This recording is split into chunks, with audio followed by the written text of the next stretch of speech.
Nah, para ulama pendahulu-pendahulu kita yang saleh, mereka menjelaskan tentang tanda, alamat orang-orang yang hatinya itu dipenuhi dengan duniawi. Alamat hati yang tidak bisa ditembus oleh cahaya Islam dan iman. Nah, yang pertama, ya'taqidu annal asbab yu'atsiru ma'allah. Ini tanda orang yang hatinya gelap, yang kadangkala ditembus oleh sinar iman. Orang yang mengiktikadkan bahwa sebab itu memberi bekas beserta Allah dalam hatinya nih. Dalam hatinya ini sebab itu menentukan. Bujur aja Allah semuaan, tapi mau kada bercari awal makan. Nah, contohnya ini contoh orang yang mengiktikadkan sebab menentukan, memberi bekas beserta Allah. Bujur aja Tuhan nang maampih akan garing, mau kada baubat maulah ampih. Nah, bujur aja nang manganyangakan itu Tuhan, mau kada makan maulah kanyang. Bila hati kita mengiktikadkan seperti itu, berarti kita ini mengiktikadkan sebab itu memberi bekas. Para muhibbin rahimakumullah, Allah Ta'ala memerintahkan kita untuk bersebab. Itu perintah. Allah memerintahkan kita untuk bersebab, berusaha, berubad, makan. Itu dalam Quran ada semuaan perintahnya. Tetapi jangan sampai sebab itu disamakan dengan musabbib, dengan Allah. Cari aja sebab, Tuhan kada melarang. Cari aja makanan, cari aja obat-obatan, cari aja usaha, Tuhan bahkan menyuruh. Tapi ingat bahwa itu sebab adalah tidak menentukan apa-apa.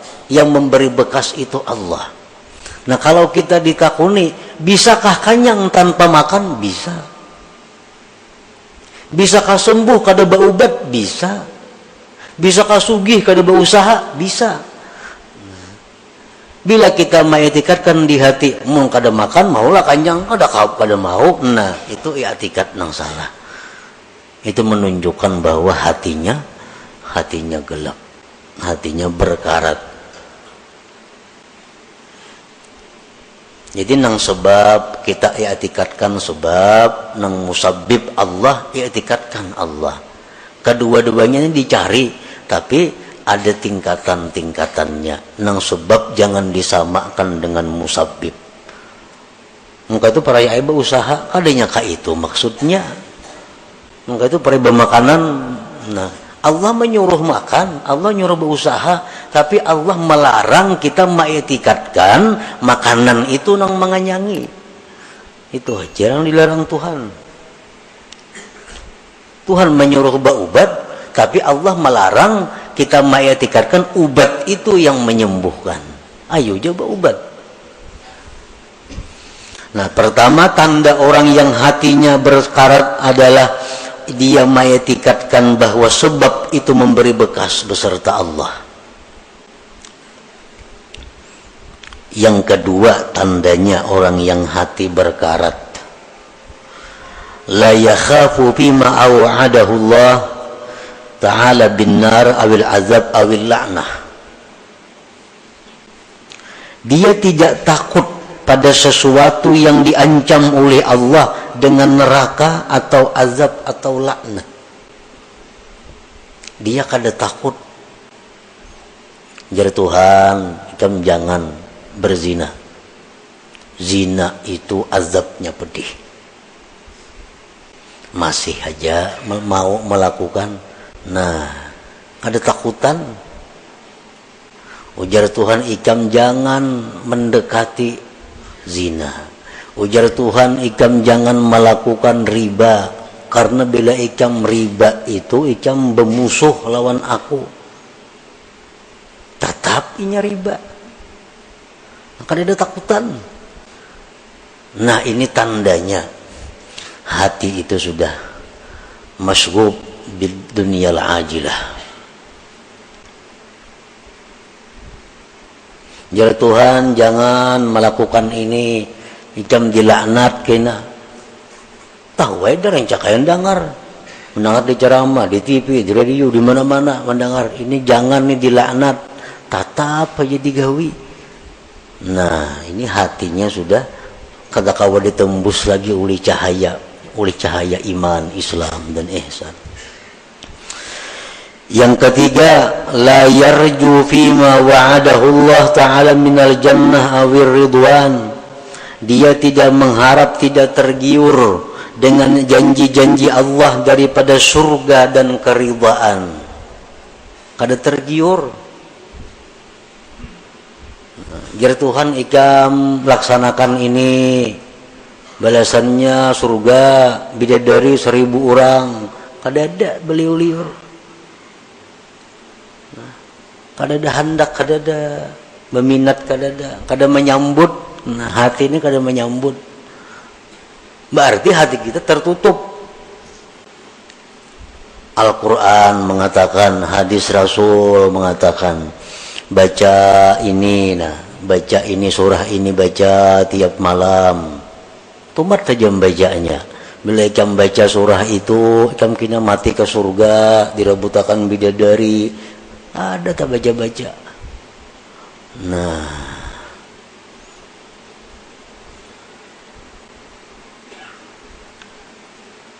bilakah itu kita, berarti hati kita ini rusak.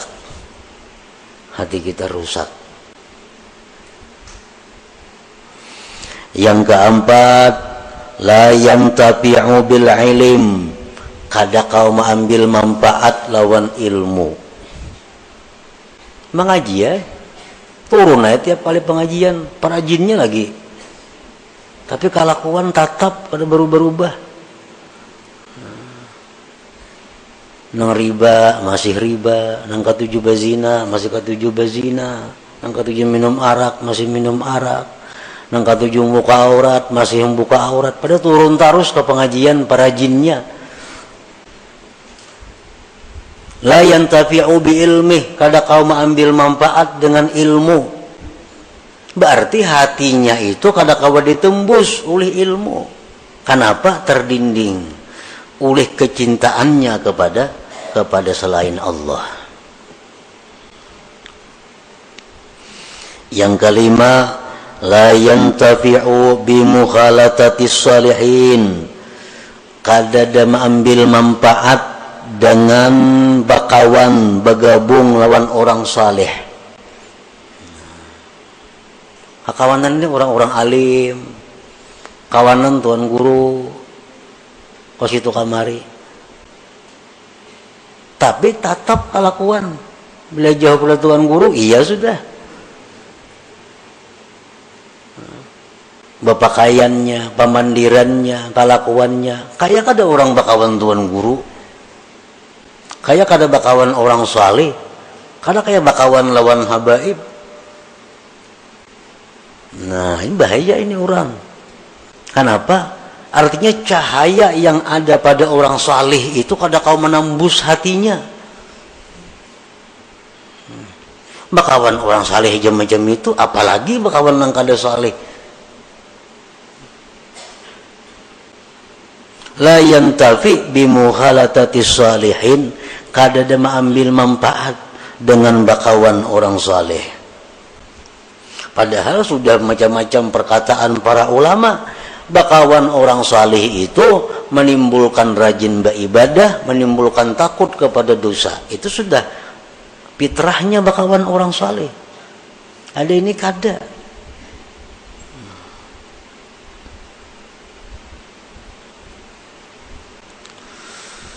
Yang keenam, tanda orang yang hatinya gelap gulita, la yabki bi dzikril ma'siyatil lati amilaha. Dia tidak menangis mengingat maksiat yang pernah dilakukannya. Nah, dahulu suah berbuat maksiat ini, suah berbuat maksiat itu, suah berbuat maksiat ini. Keingatan, kada apa-apa. Kada ada pina menyesali, apalagi menangis.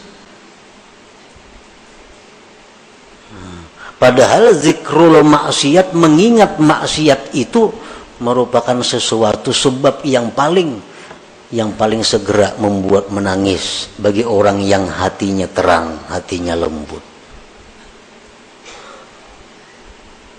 Mengatakan dosa-dosa kita bahari itu adalah kita tetangis.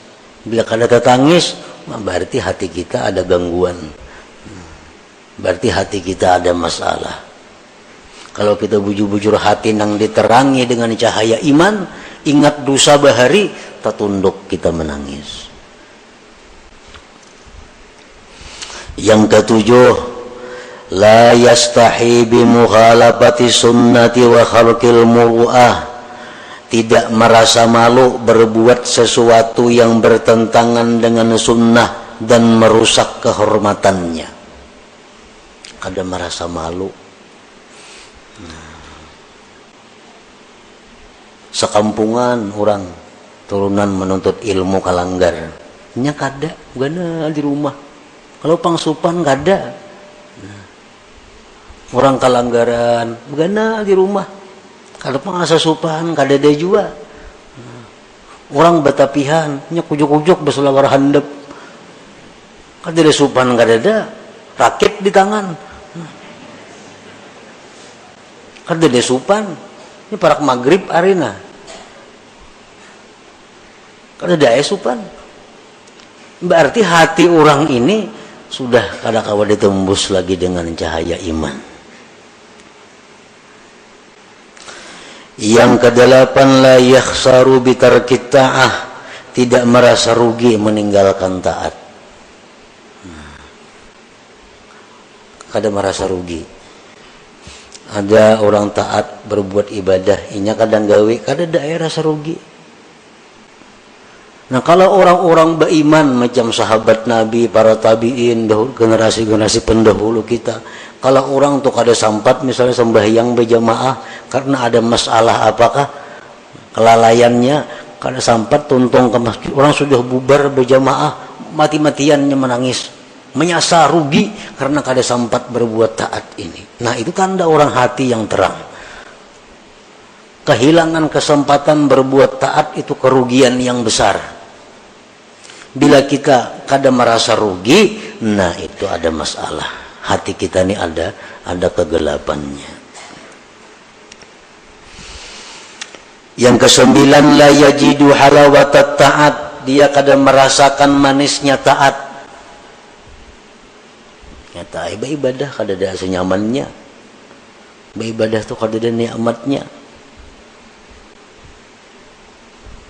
Orang nang gelap hati itu jelas sudah ibadahnya kada nyaman. Nang apa aja nak lakas tuntung. Membaca Yasin nak lakas tuntung. Membaca Quran apa nak lakas tuntung. Umpat pengajian nak lakas tuntung. Kada nyaman. La yajidu halawatat ta'ah, dia kada menemui manisnya taat. Padahal taat itu mestinya manis, mestinya nikmat bagi orang yang hatinya terang. Yang ke-10, la yahtammu bima asabal muslimin minal bala wal mihan, dia tidak prihatin terhadap bala musibah yang menimpa kaum muslimin. Orang kena musibah hanya biasa-biasa, cuek. Orang kena bala, padahal mestinya begitu kita mendengar ada orang Islam kena bala, minimal kita mendoakan bahwa dia dapat keringanan, dapat kemudahan, ketabahan dari Allah. Itu paling kada itu. Nah, para muhibbin rahimakumullah, berapa macam di antara 10 tadi yang ada pada diri kita. Bila komplit berarti buta hati ngarannya. Bila ke-10-nya itu ada.